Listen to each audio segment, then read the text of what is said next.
Hi everyone, my name is Marcella Dominguez and I am an online trademark lawyer that has been helping small and medium-sized companies protect their brands online and offline. So if you are interested in talking to me directly, make sure you scroll down so you can schedule your consult. In this video, we're going to be talking about what you should be doing while you wait for your trademark registration certificate. So I have received this question numerous times. Marcella, if it takes approximately 9 to 12 months to get my trademark registration certificate, what should I be doing with my brand? Should I be promoting my products? Is it okay to market my services? Is it okay to continue developing my website? What if my trademark gets rejected? If I don't find out about my trademark approval for 9 to 12 months from now, what does that mean for my trademark? What does it mean for my brand? Should I continue to promote it? Should I market it? Should I partner with people?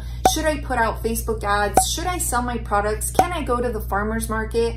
My brand is so important to me and I can't just let it sit for 9 to 12 months while I wait for a registration. So what do I do?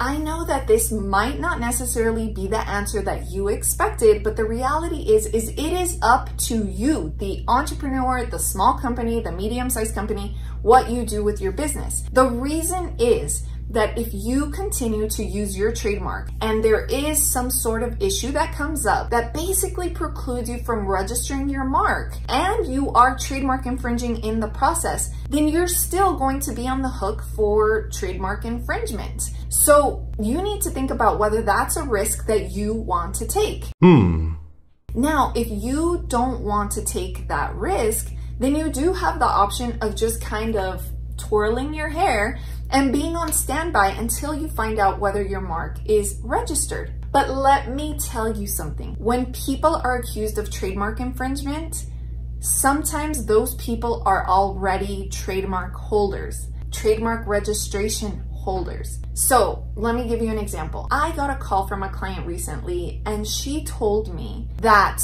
there is a brand that is registered with the USPTO, but she was using the name First and she does not have a registration. So is it possible for that registered trademark holder to be infringing on her rights even though she does not own a registered trademark? Tell me in the comments below. So she wanted to know, what can I do?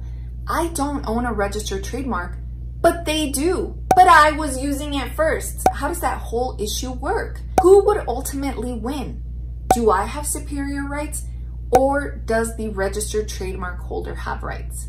Now, the reason this example is very, very important is because that is the situation you could end up in if you started to use the trademark. You could be using the trademark and potentially infringing on someone else's rights, either as a trademark holder or as a non-trademark holder. So the reality is that trademark infringement can exist at any time, whether you're a holder of a registered trademark or you're not the holder of a registered trademark. But the choice is always yours. Do I want to take that risk? Am I willing to deal with the consequences of using the mark without knowing for sure if it's registered? Am I willing to just give up the name if I find out that I'm infringing? Am I willing to fight for the name and put up the money if I am infringing?